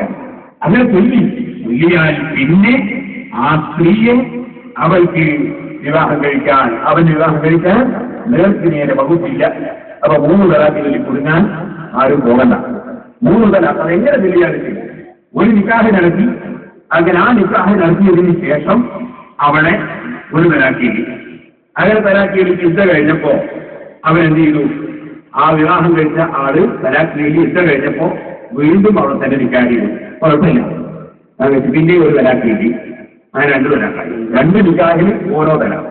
പിന്നെയും തലാഖിയിൽ രണ്ടാമത്തെ നിക്കാഹും പോക്കി. മൂന്നാമത് പിന്നെയും വിവാഹം കഴിച്ചു. വിവാഹം കഴിച്ചിട്ട് പിന്നെയും തലാഖ് ചെയ്തു. ഇപ്പൊ 3 നിക്കാഹിൽ 3 തലാഖാണ്. എന്നാലും ഒരൊറ്റ നിക്കാഹിൽ 3 തലാഖായാലും 3 തലാഖ് ചൊല്ലിയവളാണോ അവളെ വിവാഹം കഴിക്കാൻ നോക്കില്ല. വിവാഹം കഴിക്കണമെങ്കിൽ പരിശുദ്ധ ഖുർആൻ പറഞ്ഞൊരു നിബന്ധനയുണ്ട്. ആ നിബന്ധന വളരെ പ്രയാസകരമായ നിബന്ധനയാണ്. 3 തലാഖ് ചൊല്ലിയ സ്ത്രീയെ വിവാഹം കഴിക്കൽ ഹലാലല്ല. അതൊന്നായിട്ട് 3 ചൊല്ലിയാലും ശരിയത് 3 തലാഖ് ചൊല്ലിയത് തന്നെ. 3 കല്ലുകൾ ഒന്നായി എറിഞ്ഞാലും ഓരോന്നെറിഞ്ഞാലും 3 തന്നെയല്ലേ? അതെ, 3 സാധനം ഒന്നായി തൊള്ളയിലിട്ട് തിന്നാലും ഓരോന്ന് തിന്നാലും 3 തന്നെയല്ലേ? അപ്പൊ 3 തലാഖ് ഒന്നിച്ച് ചൊല്ലിയാലും 3 തലാഖ് ഓരോന്ന് ചൊല്ലിയാലും സുബ്ഹാനല്ലാഹ്. ഇനി തലാഖ് ചൊല്ലി മടക്കിയെടുത്തിട്ട് വീണ്ടും തലാഖ് ചൊല്ലി അങ്ങനെ 3 ആയാലും എങ്ങനെയായാലും ശരി 3 തലാഖ് ഒരു പെണ്ണിനെ ചൊല്ലിയാൽ ഖുർആൻ പറയുന്ന ഫലാ തഹില്ലു ലഹു, ആ സ്ത്രീ അവൾക്കൊരിക്കലും ഹലാലല്ല. പിന്നെ ഹലാലല്ല ഹത്താ തൻകിഹ സൗജൻ ഗൈറ, അവന്റെ തലാഖ് കഴിഞ്ഞ് ഇദ്ദ കഴിഞ്ഞതിന് ശേഷം മറ്റൊരു ഭർത്താവിന് അവൾ വിവാഹിതയാവുകയും എന്നിട്ടോ ആ ഭർത്താവ് അവളുമായി ലൈംഗികമായി ശരിയായ നിരക്ക് ബന്ധപ്പെടുകയും, അതേ ആ ശരിയായ നിരക്ക് ലൈംഗികമായി ബന്ധപ്പെടുകയും അങ്ങനെ ബന്ധപ്പെടുകയും ചെയ്തതിന് ശേഷം ഈ രണ്ടാമത്തെ ഭർത്താവ് അവളെ തലാഖ് ചൊല്ലിയിട്ടുണ്ടെങ്കിൽ അവന്റെ ഇദ്ദ കഴിഞ്ഞതിന് ശേഷം രണ്ടാമത്തെ ഭർത്താവിന്റെ വിവാഹമോചനം നടന്ന് ഇദ്ദ കഴിഞ്ഞതിന് ശേഷം ആദ്യത്തെ ഭർത്താവിന് വീണ്ടും അവളെ വിവാഹം കഴിക്കുന്നതിന് തെറ്റില്ല.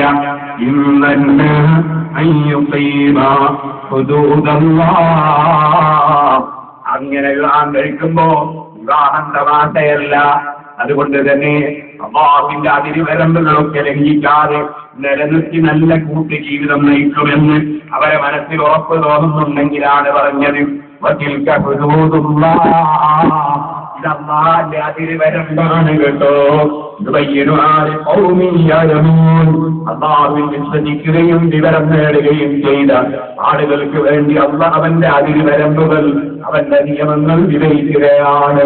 ആയാൽ 3 വിവാഹം 3 പ്രാവശ്യം വിവാഹമോചനം, അതൊറ്റ തവണ 3 ആണെങ്കിലും ശരി, വെവ്വേറെ 3 ആണെങ്കിലും ശരി, 3 പ്രാവശ്യം വിവാഹമോചനം നടന്ന പെണ്ണാണെങ്കിൽ ആ പെണ്ണിനെ അവന് വിവാഹം കഴിക്കാൻ വകുപ്പില്ല. മറ്റൊന്ന് വിവാഹത്തിന് പറ്റാത്ത പെണ്ണ് ലിആന് നടന്ന പെണ്ണാണ്. ലിആൻ എന്ന് പറഞ്ഞാലോ, ഒരു ഭർത്താവ് ഭാര്യ വ്യഭിചരിക്കുന്നത് കണ്ടു. ആ ഭാര്യ വ്യഭിചരിക്കുന്നത് കണ്ടപ്പോൾ വേറെ സാക്ഷികളൊന്നുമില്ല. അങ്ങനെ വ്യഭിചരിക്കുന്നത് കണ്ടപ്പോൾ അദ്ദേഹം വന്നിട്ട് ഇസ്ലാമിക കോടതിയിൽ എന്റെ ഭാര്യ വ്യഭിചരിച്ചു എന്ന് പറഞ്ഞാൽ കോടതിയുടെ നിയമമനുസരിച്ച് അവന് 80 അടി കൊടുക്കേണ്ടി വരും. കാരണം വ്യഭിചാരാരോപണം പറഞ്ഞാൽ 80 അടിയാണ്. അത് കണ്ടിട്ട് പറഞ്ഞാലും 80 അടിയാണ്. നേരിൽ കണ്ടിട്ട് പറഞ്ഞാലും 80 അടിയാണ്. കാരണം വ്യഭിചാരം ചെയ്തു പോയ തെറ്റി ഫ്ലാറ്റാക്കുക എന്നത് അത് നല്ല ഒരു പരിപാടിയല്ല.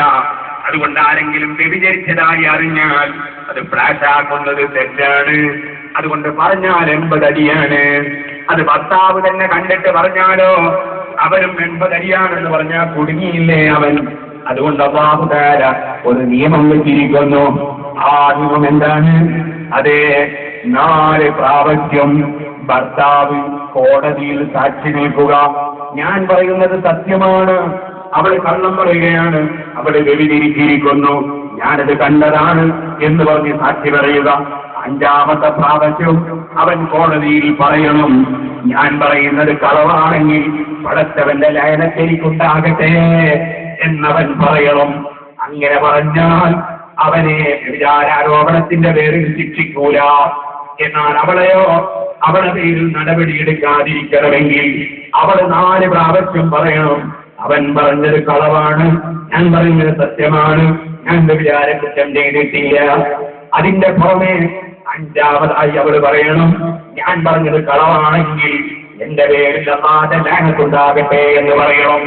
അങ്ങനെ 5 പ്രാവശ്യം രണ്ടാളും പറഞ്ഞാലോ ആ ഭാര്യയെയും ഭർത്താവിനെയും കോടതി വേർപെടുത്തും, പിതാവിയെ കോടതി വേർപെടുത്തും. ഇനി ഖിയാമത്ത് നാൾ വരെ അവളെ അവനോ അവൾക്ക് അവനെയോ വിവാഹത്തിൽ ഏർപ്പെടാൻ വകുപ്പില്ല.